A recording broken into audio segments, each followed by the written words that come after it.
Welcome to a brand new episode of Picking Up the Pixels RPG Love. I'm your host, Boston. Joining me as always is Musim. Hello. We got a bunch of stuff here to talk about this month, and we're actually recording a bunch of stuff today for our I always want to say our month off next month. That's not really true because we're still put out a new episode. We'll have kind of a recap, a look back on our year of RPGs, and a look forward to the next year of RPGs next month, but we won't have a similar format to this one. So stay tuned for that one. Real quick plug here for our Patreon page, e1m1.cash. $5 a month tier is the recommended one. Gets you all the early access, behind the scenes, all the good stuff over there. All right, Musim, what have you been playing this past month? Not a whole lot, but I did manage to start the Outer Worlds 2. Oh, okay. So playing on Xbox and Game Pass. I'm not super far on it, and I'm having my overall opinion's still out on the game. Because I'm questioning whether it's me or the game that is having the issues. So Outer Worlds, if you remember, is Obsidian kind of doing we can call it like a Fallout space Bethesda style RPG. Right. But like with kind of a Firefly, what was the movie called? Serenity flair to it. Sure, yeah, true. So it's got a lot of humor. It's got spaceships. It's got planets you explore. Everything's ruled by corporations. Your character is part of the Earth Directorate. I'm really glad that just popped up on the video that we're playing on the video screen. Not a memorable name, for sure. And the shtick is the Earth Directorate is advertising themselves as keeping the corporations in check, basically. Okay. And in execution, it doesn't seem to be that way. You roll up your character, you play through the intro, something significant happens, and then it does like a time skip for 10 years. And then they turn you loose. The issues I'm having, so a lot of these games, like the balance, it's like the Deus Ex balance, right? You want something you can't get to in multiple ways to get to it. Right. With Deus Ex, it was often you can go on the roof, you can go on the vents, you can go through the front door, you could just shoot people, you could talk your way in. Here they have, everything's skill-based like it was in the first one. So you have talking abilities, you have a lockpicking skill, a hacking skill, an engineering skill. It seems like there might be one more that will get you in and out of things. And then they have a bunch of other skills that just have random, I could use that here. Oh, sure. Like one of those where you get like 4 options in a dialogue tree, and one of them is like, oh, well, because you picked this skill of like smooth talking, now you have an additional option. Is that sort of thing? Yeah. Okay. Yeah. The issue I'm running into is, at least at the beginning of the game, and maybe it changes as we get in, I feel like I can't get most things. Sure. When I rolled up the character, I'm like, well, what would be fun to do? Well, I always think it's fun to be able to talk people out of things. So I threw some points into there, and then they had an observance skill, which would let you see things. I thought, well, that's usually handy in these games, so I'll take that as my other specialized skill. And immediately was confronted with, here's something I can only lockpick. There's no other way to get into this thing, so I just can't get whatever's in there. Here's something that can only be engineered, so I can't do anything with that. Interesting. And it is consistently happening throughout the game. I finally got my engineering skill up to 3, but it really makes me feel like I've misrolled my character. Like I should have rolled my character in a more min-max style, which makes me not want to play the game to a large degree. Yeah. But I don't know. I'm trucking in. I'm only a couple hours in. The balance of me not having the skills to do the stuff I want to do could shift dramatically at Sure. some point. Well, Um, in the early game, does it seem like it's a thing where it's maybe that was Fallout 4 I'm thinking of, where you're like are in that kind of initial area and there's a super cool giant space gun that's on the wall and it's like you need 15 skill of this or whatever.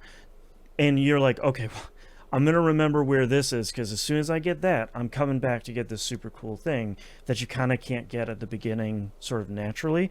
Does it feel like that, or does it feel like I'm kind of walking down a hallway and I'm getting told no to all these doorways of like, well, you don't have this, you don't have that, you don't have this. Sorry, you rolled the wrong yeah, character. definitely the latter. Okay.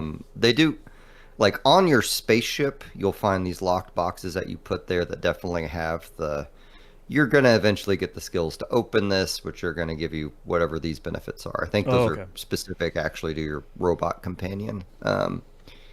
But like a lot of it's just, well, I guess I can't ever get in this room unless I get another level and invest another Right. point in lock picking. And like I can't get Um, this thing that I don't even know what it is because if it's like 30 credits, it's like, oh, okay, well, I don't think I care about that. But it's like, here's the yeah, BFG from Doom. It's like, well, I do care about that. I would like yeah. to get in there. And it could be completely worthless things I'm missing, Sure. But right now I think my lock picking skill is 2. I think my engineering is 3. And like I really wanted to just go whole hog into uh, talking, but I don't know.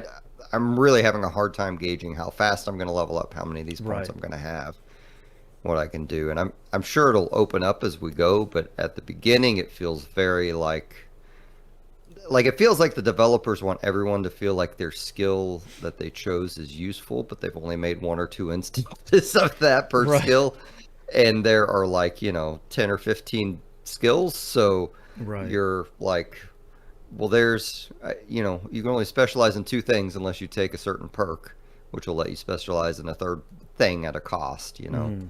Um, so really, out of those 10 or 15 things they have locked you out of, you can only get in 3 until you've leveled up and put enough points into the other skills to do Yeah. something there. That's pretty Uh, frustrating because like I think the example that myself and a lot of other people go back to is Prey 2017's Prey 2016, um, where it's like okay, you see this computer behind a door that you need to get to, or like you see kind of a cool upgrade thing.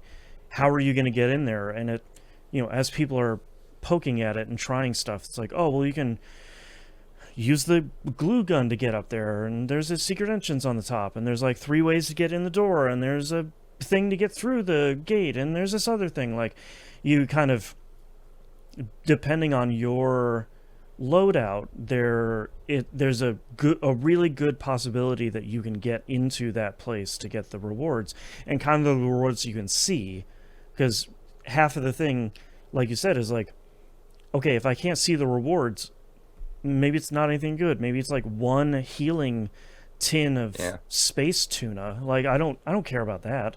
Um, but it's sort of frustrating, especially for I'm gonna say especially for an Obsidian game.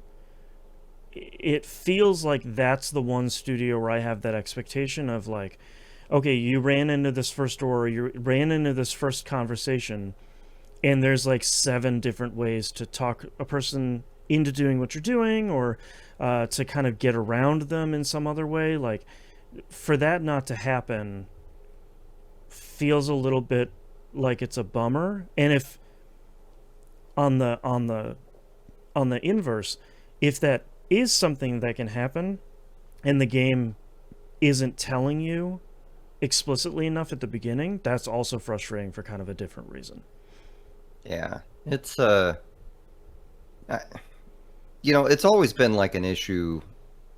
I feel like that's always a trial of any RPG where skills lock you out of things is the player making the character understanding the systems well enough without playing the game to make the character Right, exactly. um, and get the results they want. And I'm main story stuff seems to happen no matter what, and those do have a lot of dialogue options. Mm, And that is where like some of my talking skills have come in handy. But just in terms of like random, there's uh, okay. Well, let me back up even further. So the Outer Worlds, and I assume this game is going to be similar to the other one, but um, this first area is not like gigantic. sure. It's you have. It looks to me like there's like 8 places to go maybe on the map before Okay. you exhaust this planet and go to the next one. Um, and so you'll go to like there was one area that I couldn't like the area you get the double jump boots. You have to have 3 engineering to get to. Like I couldn't find any other way to get to it, Hmm. um, which is frustrating because everyone is going to want the double jump boots. Like Yeah, it for doesn't sure. even you get them and they're like you don't have to equip this. This is just part of your one of your gadgets now. Oh, wow. Okay. That's even And better. it's like why did you lock that behind a 3 engineering challenge? Like there was Yeah. no other way for me to get up this cliff than reactivate this elevator. And Hmm. your side characters are supposed to be able to help you do things. And if there's I would have expected like a prompt or something for them to help me do any of those, and it may be there, and I'm just not seeing it. Hmm. I've certainly glazed over important game instruction in many a game before. But as far as I could tell, like I've not had a single opportunity where any of my side characters can use their skills for me. Right. Because you almost Because hope that for would them to be like, when you hover over the option or something, they'll be like, oh, hey, boss, I can help you with that. And it's like, oh, now it's exactly, +1 engineering because Bob is with you. yeah, yeah. But I don't know. I'm still early on.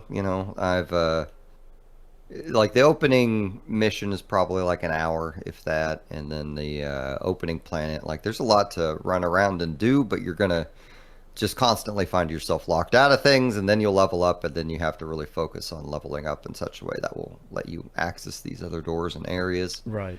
And this is all side content. I could, you know, move forward and do the main story stuff, but I mean, if you're going to make a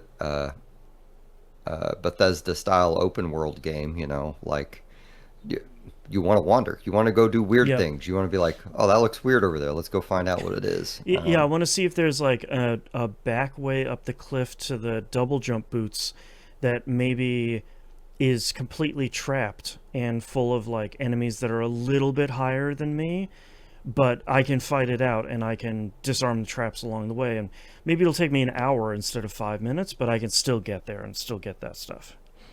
Yeah, Yeah. it's I'm really hoping the game gets better. Right now, it feels very like checklisty in its Yeah. design, and that like they're like, okay, we have to have a crafting system, we have to Right. have a mod system for the guns, and then we want that to be, some sort of economy. So obviously you can break down things, and then we Hmm. want branching dialogue and characters with names, and uh, it checks all those boxes.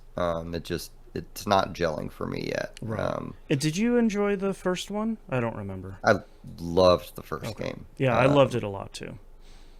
Yeah, and I think the comedy and dialogue and writing is still there. Oh, good. I I think that is absolutely still there, and this game has not blocked me in such a way that I feel like I am missing significant chunks of story content. But it's like on the same Boots mission, if I had Engineering 4, like after I got up the elevator and solved the puzzle, like the end thing is you repair this gear on this piece of farming equipment. If I had one more engineering, then I could repair it.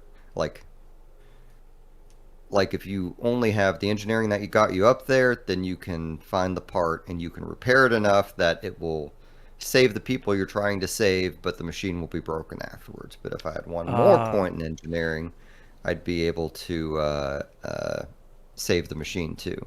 Okay. And I assume there's not a significant story thing. It's just like extra, currency or something at the Sure. end. It's just, Thanks, Spacefarer. You've really helped us out. yeah, Or like more XP or something. yeah. I wish I had a better idea of what I was missing out on for the stuff I'm missing. I guess you Yeah. could say, so I could gauge how upset I should be with the game.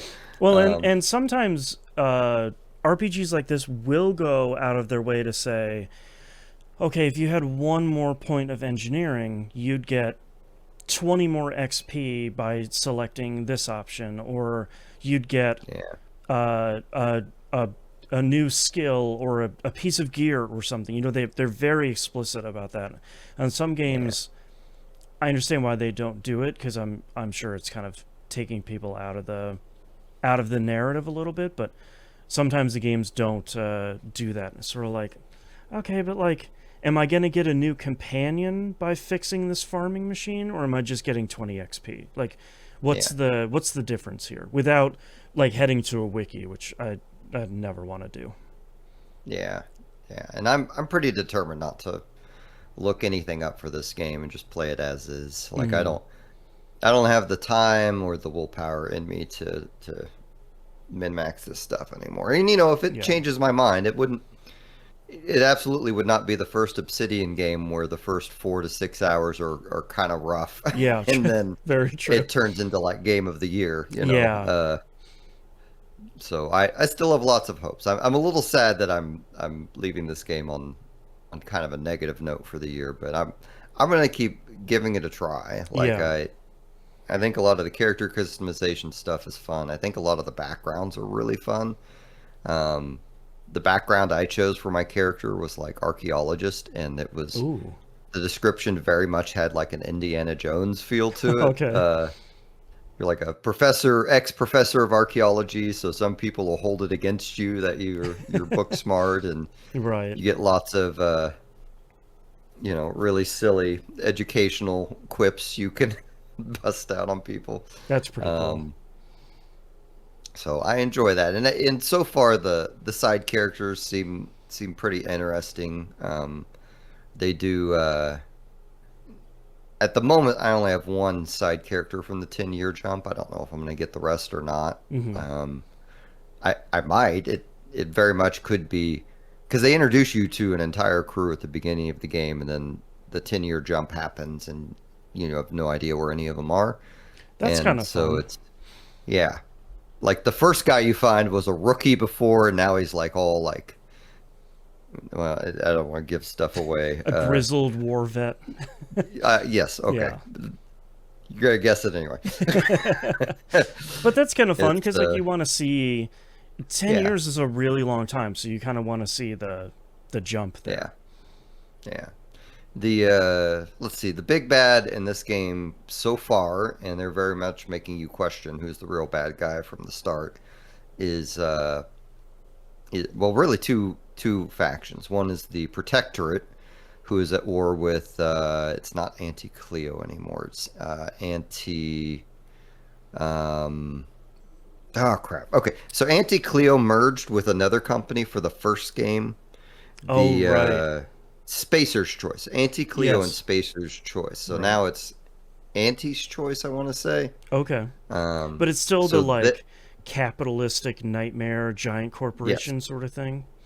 so it's they are currently at war where I'm at in the game with a faction known as the Protectorate, Hmm. and the Protectorate are like a weird religious.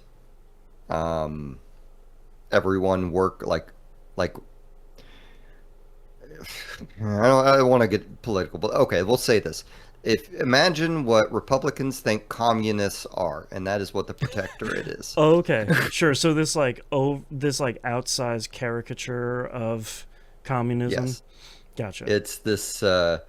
Everyone works for the whole. No one has rights. No one has any concept of free trade and money and bonuses Right. and things.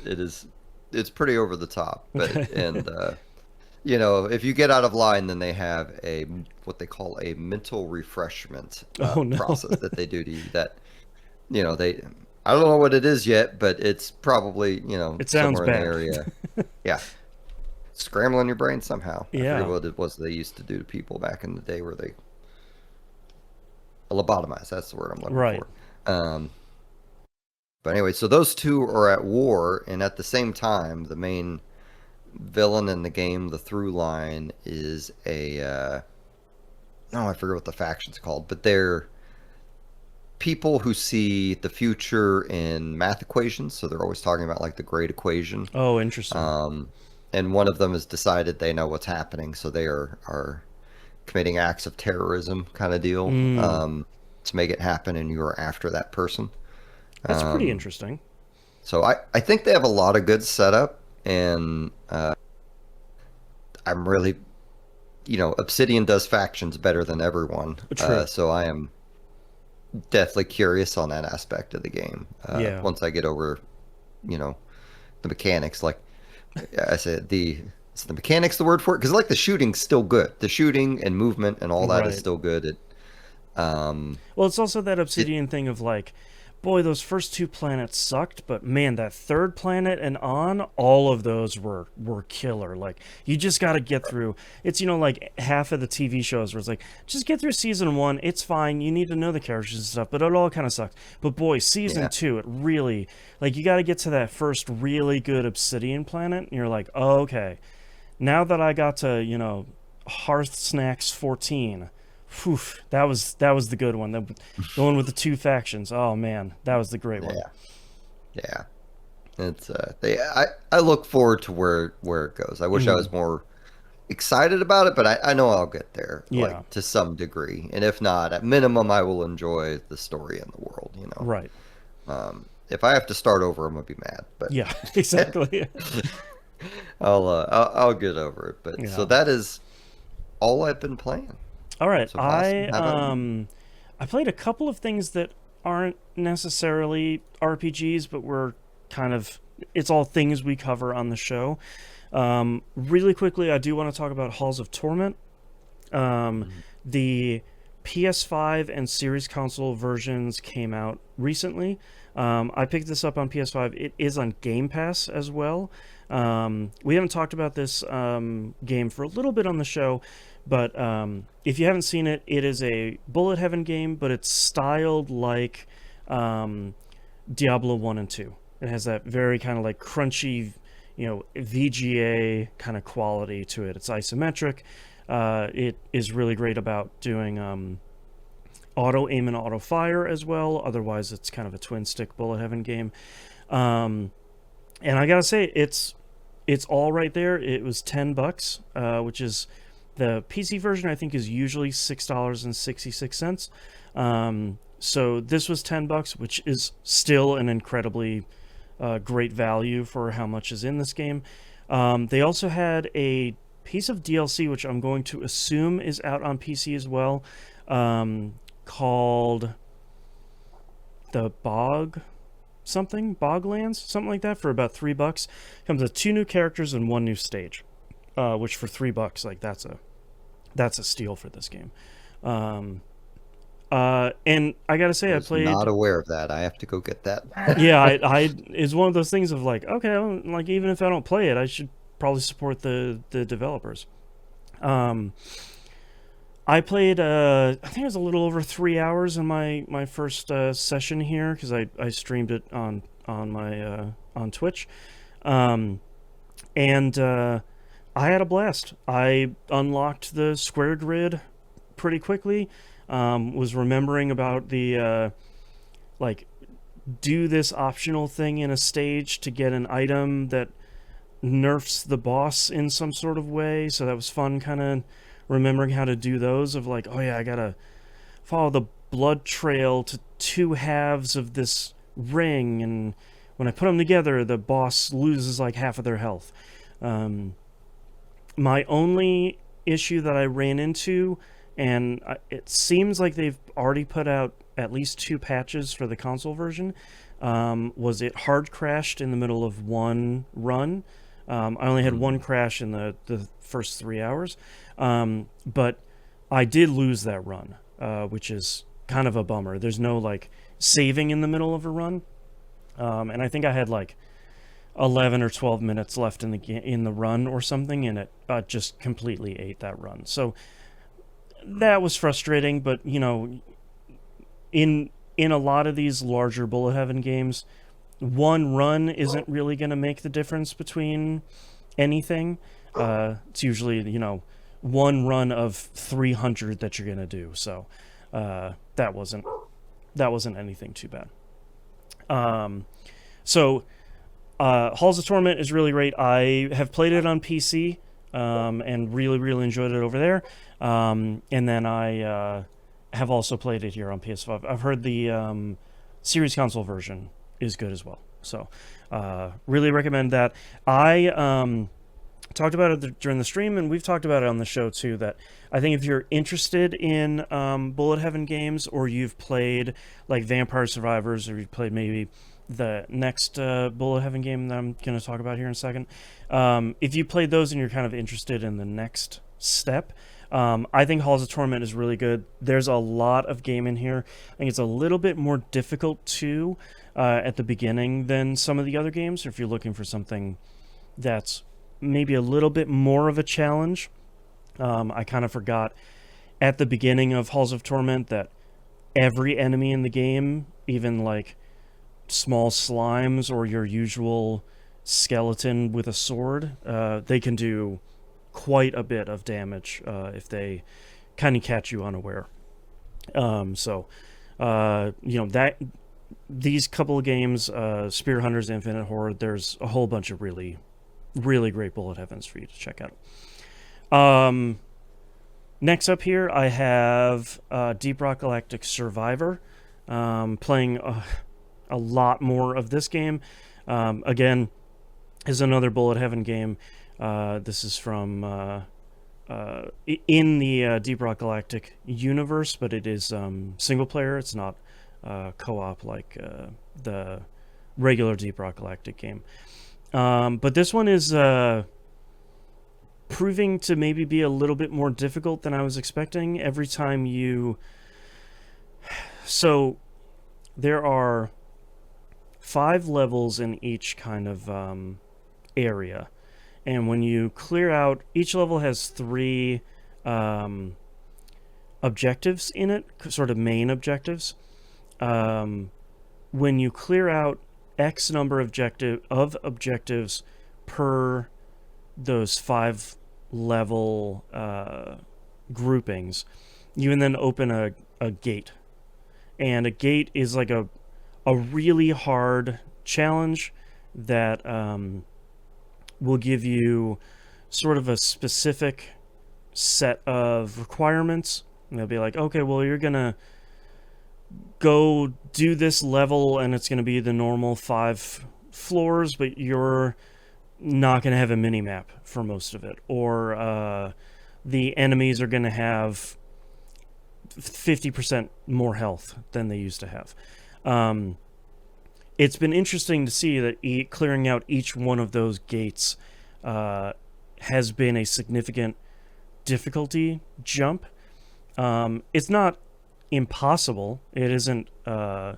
It's not something you can't get over or kind of get through.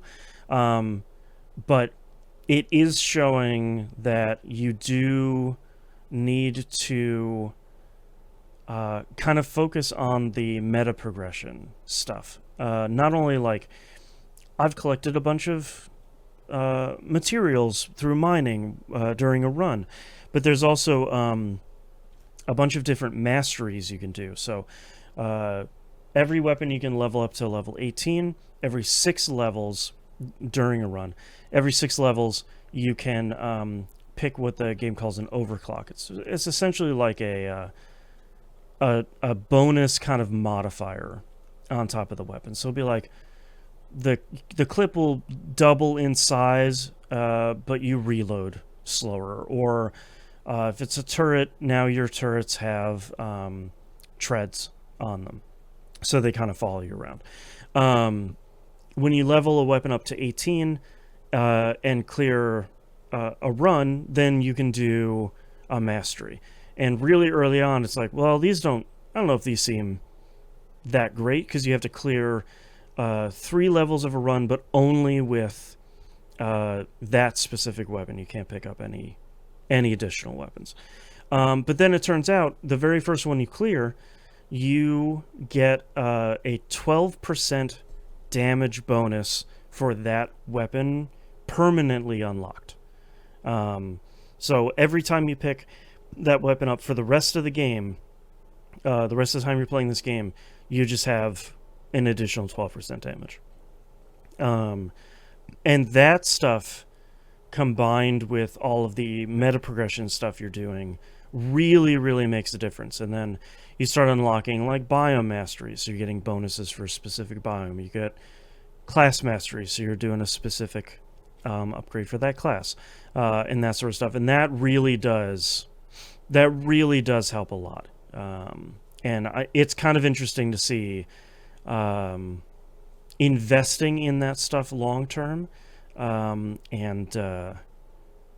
getting a cool bonus for doing it as well. So it's kind of fun getting to that next gate, sometimes kind of hitting your face against it and saying like, oh wow, okay, this game is suddenly much harder, and then kind of investing in a bunch of the other systems and getting over that hump. I think that feels really good. I really like DRG Survivor a lot. I think at the moment it's one of my favorite Bullet Heaven games. It's up there with, Halls of Torment, Vampire Survivors, Spear Hunters, Infinite Horde. Some of the stuff that we kind of talk about a lot when we're talking about a Bullet Heaven games, and I think this one is really something special. Okay, we're gonna take a quick break because Musim had to step away, and we will be right back.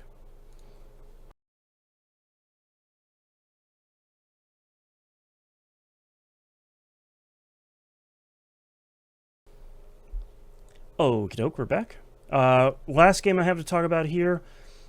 Again, not a an RPG, but it is the kind of a thing we talk about a lot here on the show. It's called Dispatch, and this is a new Telltale style game from a lot of ex-Telltale developers. So if you listen to TVGP or Game Club or this show or anything, you have probably heard us talking about a lot of these games in the past. Anytime there's a new Life is Strange game, we're playing it on Game Club. So this is very much in the same vein. It is a comic book superhero styled game, and it really is a like, this character will remember that sort of game, and you're making decisions under a time limit. Has a really cool intro episode here. They've been releasing it 2 episodes a week for 4 weeks. There's going to be 8 episodes total. And each episode is around an hour long. So it turns out to be about 2 hours a week, which I think feels like a pretty good length. I've been playing it and live streaming it every week since it came out, and I kind of like the like episodic TV show nature of it, of like, all right, I'm going to sit down every Thursday, I'm going to play 2 hours, I'm going to get through 2 episodes, and we're going to progress the story, and I'm going to try and figure out where it's going to go next week. And I have liked that a whole lot versus the like releasing all of them at the same time, which is kind of funny because we've praised Life is Strange for doing that, especially like True Colors did that really well, of like, nope, you're just buying the game, the whole thing's out at the beginning. Same thing with Life is Strange Double Exposure. And sort of like, okay, yeah, like I think it works for some stuff and it doesn't maybe necessarily work for other stuff, but I feel like with Dispatch it works really well. The thing that's surprised me the most, though, is the other side of the gameplay for the game here is actually being a dispatcher for the SDN, which is the Superhero Defense Network, which is the like corporate superhero company that you work for. At the beginning of the game, you're a superhero that loses a battle really, really badly, and you're kind of licking your wounds and trying to figure out what to do next. And you get hired at the SDN to be one of their dispatchers and manage a team of superheroes that you're sending out for calls. You do manage the biggest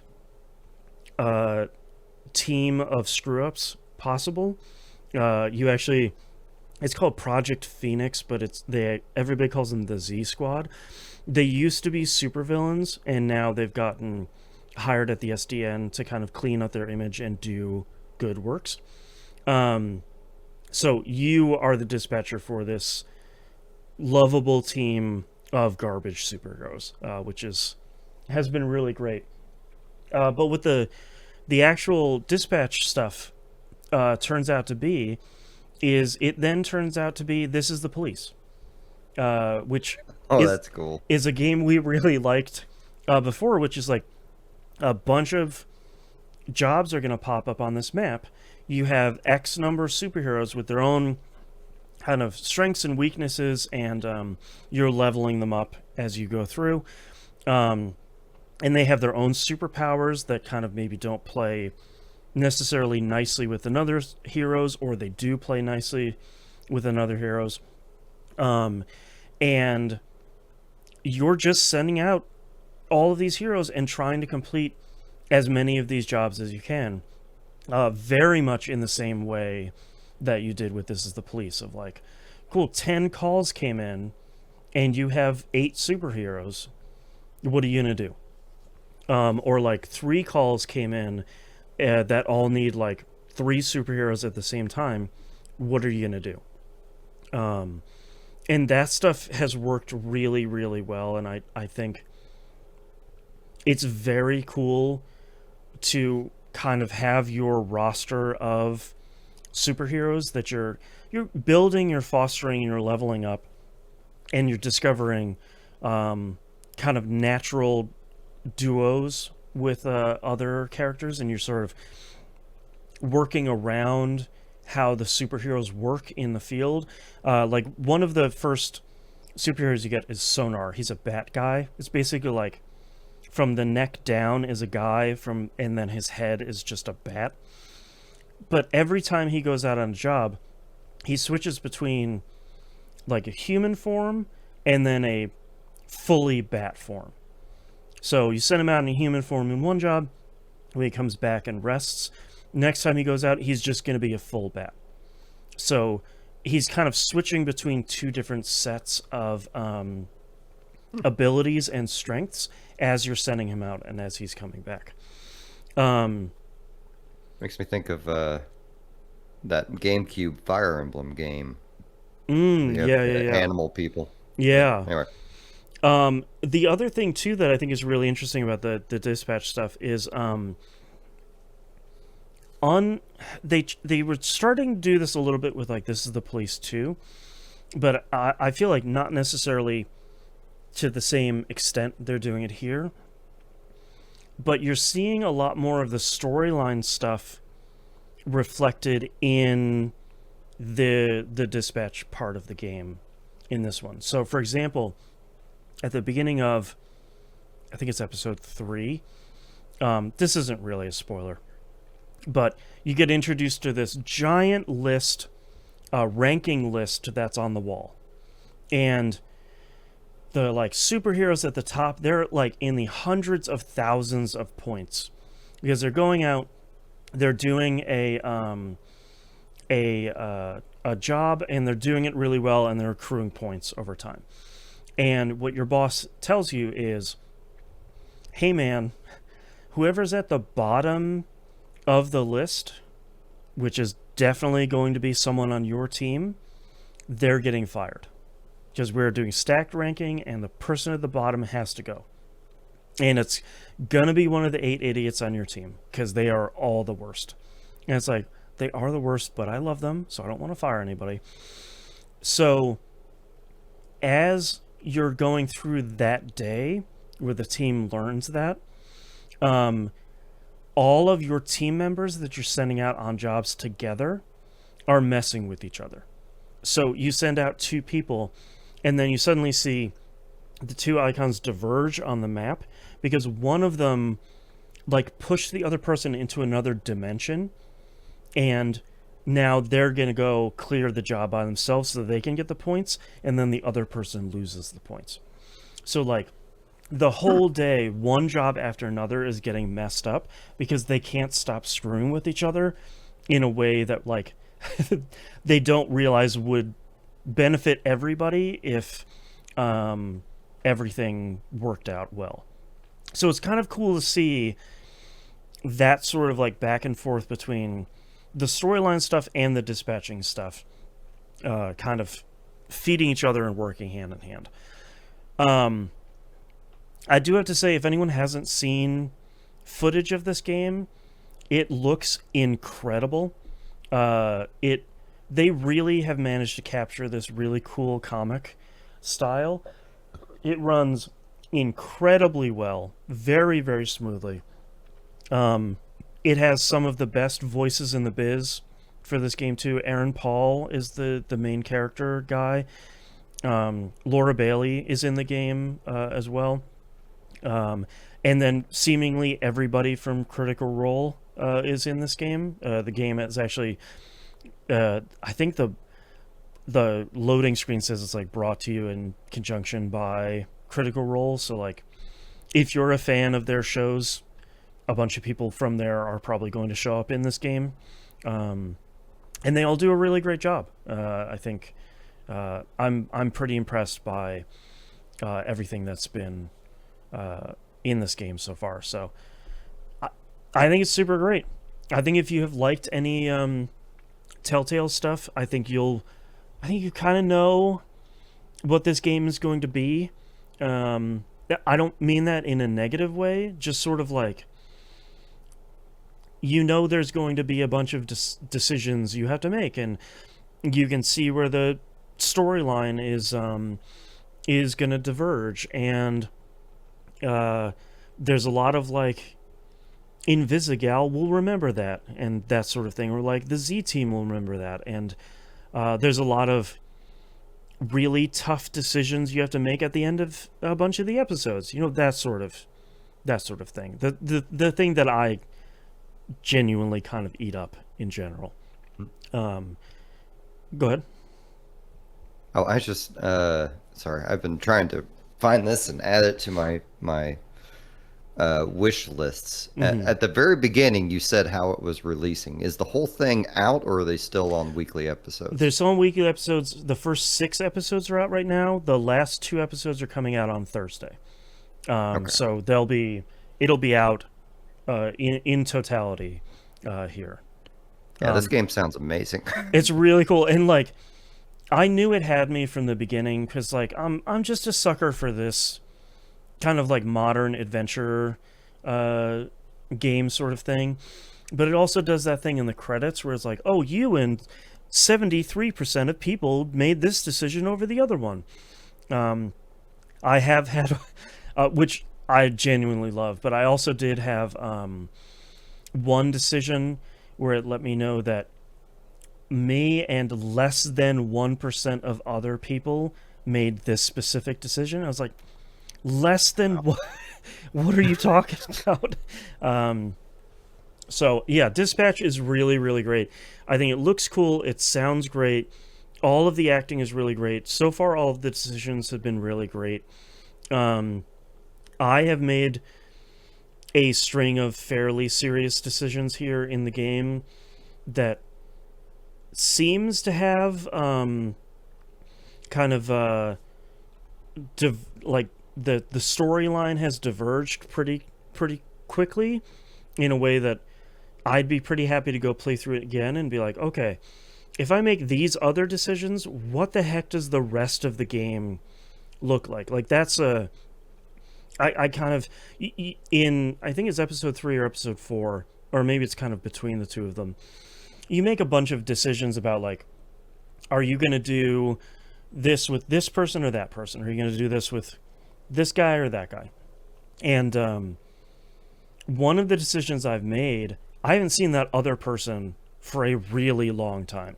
Like, they pop up kind of naturally through the story, but one of those things of like, man, if I picked them instead of this other person, where does the rest of that game go? Like, what's the other half of that game completely? So that's kind of really interesting, especially with each one of these episodes being so short. I could see myself going back through and be like, okay, it's maybe like 8 hours to play through this whole thing. Maybe I'll just do another playthrough and kind of make all the other decisions and see how that goes. So, Yeah. it's real cool. Dispatch out now, almost complete 8 episodes.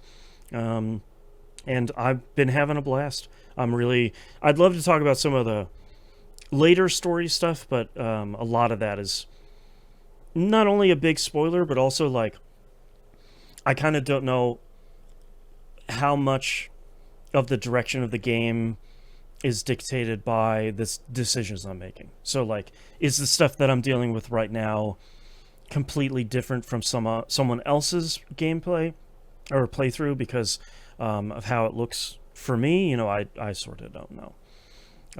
So that's Dispatch. Highly recommended. Really, really. If you like Telltale stuff, if you like the Life is Strange stuff, especially if you liked This Is the Police 1 and 2, which that studio's new game isn't quite out yet, I would really, really recommend this one. So go check it out. Let's talk here quickly before we go about our releases for November and December of 2025 here, because we're gonna recap both of those here before we go. First up, on November 10th, Fallout 4 Anniversary Edition comes out on PS5, Series consoles, and PC. This is kind of the thing that they've been doing for quite a while, where it's the base game of Fallout 4. It's the 6 sort of DLC packs that came out, the like official DLC packs. And then they said there's over 150 pieces of Creation Club content all bundled together in there. So that's all the like community mod stuff that they had on consoles and PC. So if you haven't played Fallout 4, it's probably the best collection for you to get. Fallout 4 is solid, and I'm sure this version will probably be pretty cheap at some point and be like, as long as it doesn't run terribly or it doesn't have a billion bugs in it, this will probably be the version to get, I would assume. So, saying and the Creation Club stuff and these previous packages that Bethesda's done have all been pretty good stuff. Oh, okay. And like I never went and I don't think I played any of the DLC for Fallout 4. Did you get in any of that? No, I have a bunch of my friends did and asked me Okay. constantly about it. Evidently, a few of them were really good. Okay. The I forget his name, the Valentine, the robot guy, Yeah. Humphrey Bogart. Evidently, Yeah. his DLC is really good. And evidently, the one where you're a raider is very humorous and good. Okay. But not particularly deep. Right, sure. Yeah. All right, coming up next is Atelier Ryza Secret Trilogy Deluxe Pack. That's coming out for PS4, PS5, Switch 1, Switch 2, and PC. This is really a trilogy pack of the Atelier Ryza games. So it's 1, 2, and 3. It's all kind of the deluxe versions of each one of them. They put out like every once in a while they'll put out a deluxe version or like sometimes they call it a DX version. There's always going to be like additional story elements or new playable characters or new recipes or cutscenes and stuff like that. So it's kind of like the upgraded version of each one of these. So that's all going to be smushed into one package here, which is probably going to be a pretty good value here, because each one of these games has been well received and kind of well liked, and they're all three of them are pretty big. So that seems like a pretty great package there. It comes out November 13th. Next one here, the one that I've been watching for quite a while. I'm very excited for. Demon School comes out November 19th on PS4, PS5, Xbox One, Series Console, Switch, PC, macOS, and Linux. How to describe Demon School? It's like a grid-based, turn-based RPG that feels like it's inspired a lot by like the vibe of, let's say, Shin Megami Tensei 1 and 2. Not the like first-person dungeon crawling, but the kind of like there's something about the vibe of those games. The like eldritch horror sort of demon thing that this game seems to kind of curry. And this got delayed a little bit here because they were sort of having some bug issues that they wanted to work out, and then also Silk Song was coming out like literally the same day, and they're like, okay, well, we had some stuff we were going to work on a post-release for some patches, and now we're just going to do that during the delay because we are not releasing literally the same day that Silk Song is. So that's finally coming out. I think that looks really cool. It sounded like you were excited about this too, Yusuf? This has been on my wish list for years, and I keep forgetting what it is, and then I'll look it up. And oh yeah, that's that Persona meets, I don't know, something. Demon High School. Yeah, it is that Persona 1 and 2, Shin Megami Tensei 1 and 2 vibe. And it sounds like it might come off in bite-sized stuff, but I think it's supposed to have a lot of character stuff in it. I think so, yeah. Either way, I've been kind of a really cool looking indie game that's tackling that kind of thing. It, if it's $40 or less, I'm in. It looks fantastic. Yeah, I actually don't know what the price is yet. But yeah, the only reason the only reason I don't know more about this game is I've been kind of purposely keeping myself in the dark a little bit about it because this feels like a game I just want to go play.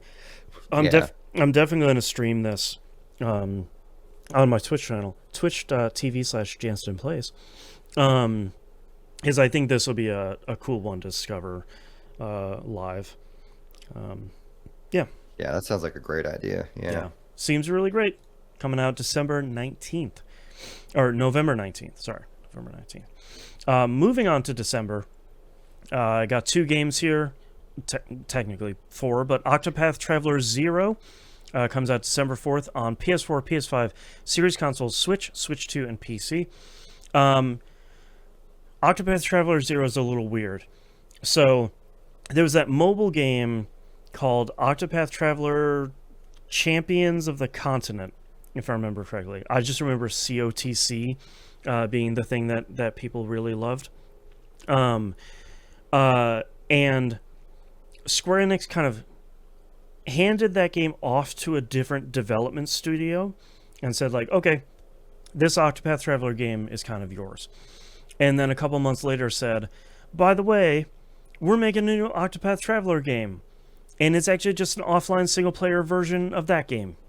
So we're going and doing it. So they're, in a weird way, they're kind of making a single-player version of what they were working on before. So seems really cool. People really loved that game.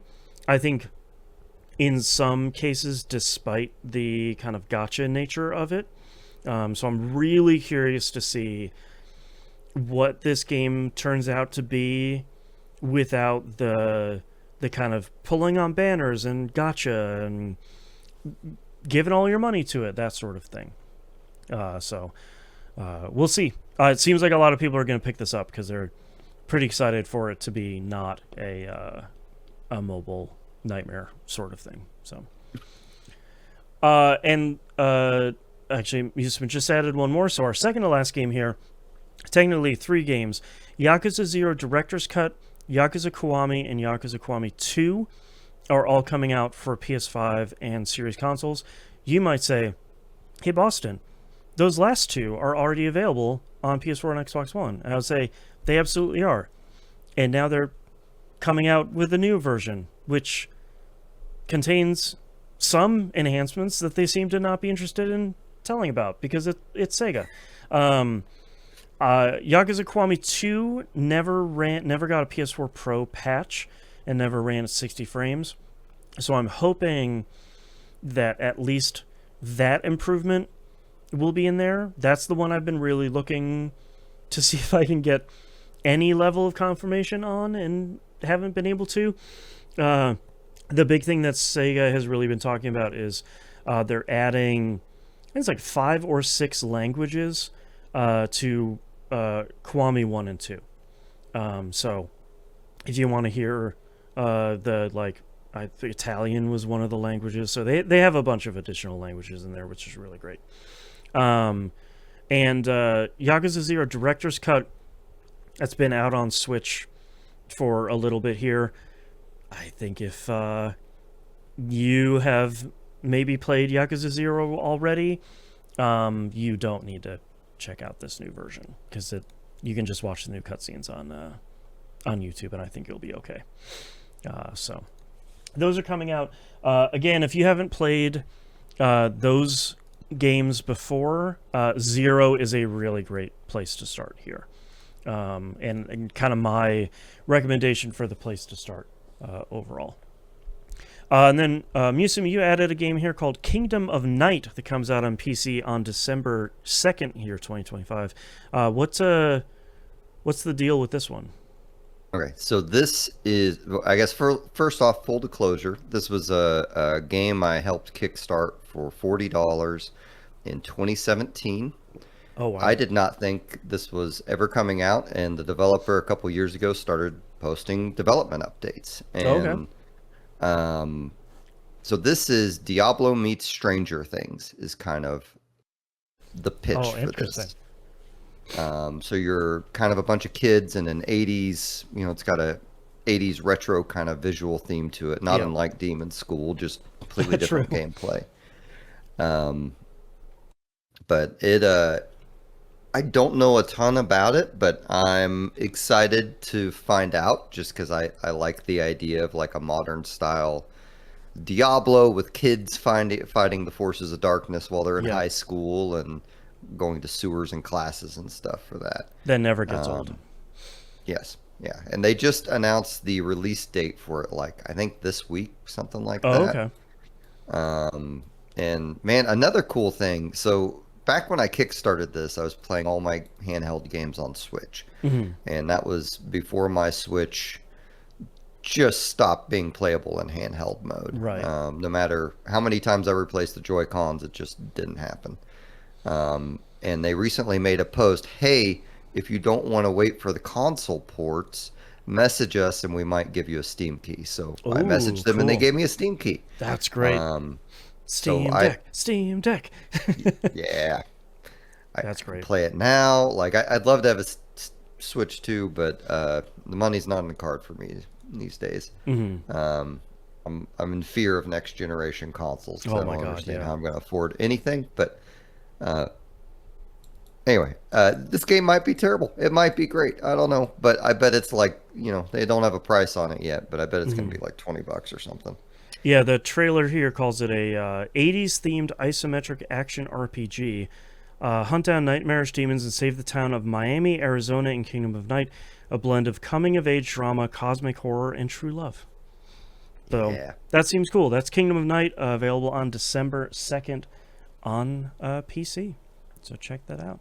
All right, I think that's all of our releases for this month, which means we are at the end of our episode. Thank you so much, everyone, for listening. Please don't forget, next month, we won't have a standard episode like this. We will have our kind of look back and look forward episode here. So we're going to talk about what we liked from this last year that we played and kind of what we are looking forward to next year. So please tune into that. Don't forget you can find and follow us everywhere on pickingupthepixels.com, e1m1.cash for the patron over there. The ones are numbers. $5 a month tier is a recommended one. Musum, where can we find you online? You can find me at my Linktree, linktr.ee/John Musim. That's JOHNMUSIM, and that will take you everywhere, and we'll let you know if I have anything new released. And hint, depending on what the Nightmare of Customs does to me, because Customs is a completely different beast this year than it was when I did the last final. Yeah. I have to provide tax records and things Oh, now, boy. evidently. But I should have a vinyl of an existing thing I have released coming out hopefully by December. We'll Nice. see. You can find all my stuff over at campsite.bio/Jansten. Mentioned my Twitch channel earlier, twitch.tv/JanstenPlays, JANSTEN. I think that's it. So thanks so much, everyone, for listening. We'll see you all next month. Bye. Bye.